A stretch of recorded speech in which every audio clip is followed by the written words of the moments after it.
Mapalad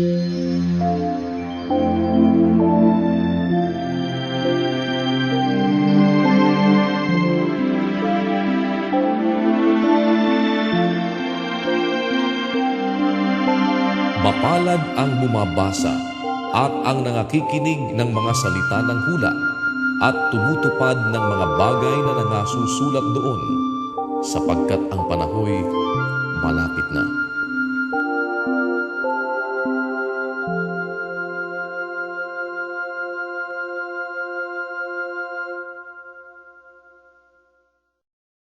Santiago, Kapitulo 3. Huwag maging guro ang marami sa inyo, mga kapatid ko, yamang nalalamang tayo'y tatanggap ng lalong mabigat na hatol. Sapagkat sa maraming mga bagay, tayong lahat ay nangatitisod. Kung ang sino man ay hindi natitisod sa salita, ay isang taong sakdal ang gayon, may kaya rin namang makapigil ng buong katawan. Kung atin ngang inilalagay ang mga preno ng kabayo sa kanilang mga bibig, upang tayo'y talimahin, ay ibinabaling din naman natin ang kanilang buong katawan. Narito, ang mga daong naman, bagamat lubhang malalaki at itinutulak ng malalakas na hangin, gayunmay sa pamamagitan ng isang lubhang maliit na ugit, ay napapabaling kung saan ibig ng taga-ugit.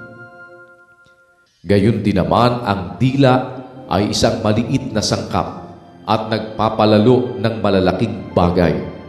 Narito, kung gaano kalaking gubat ang pinag-aalab ng lubhang maliit na apoy.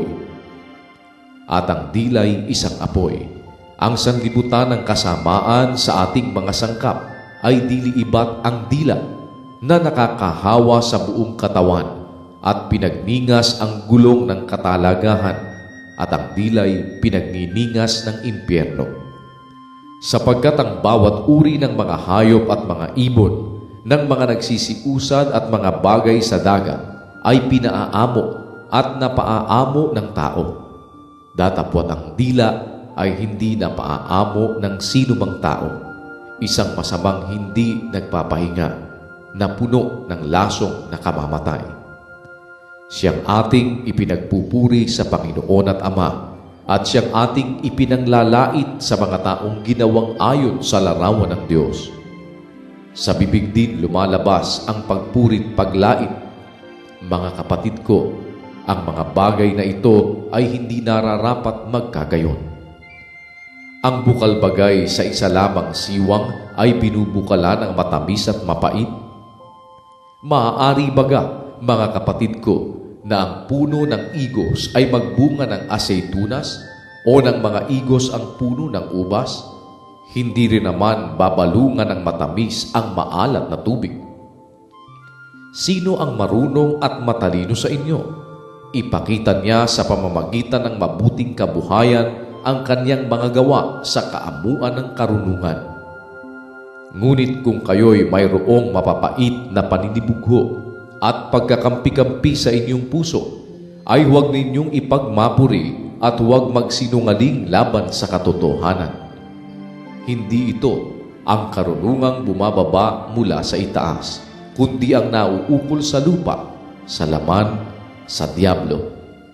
Sapagkat kung saan mayroong paninibugho at pagkakampi-kampi, ay doon mayroong kaguluhan at lahat ng gawang masama. Ngunit ang karunungang buhat sa itaas ay una-unay malinis sa kamapayapa, banayad, madaling panaingan, puspos ng kaawaan at ng mabubuting bunga, walang inaayunan, walang pagpapaimbabaw. At ang bunga ng katwiran ay natatanim sa kapayapaan sa mga nagsisigawa ng kapayapaan.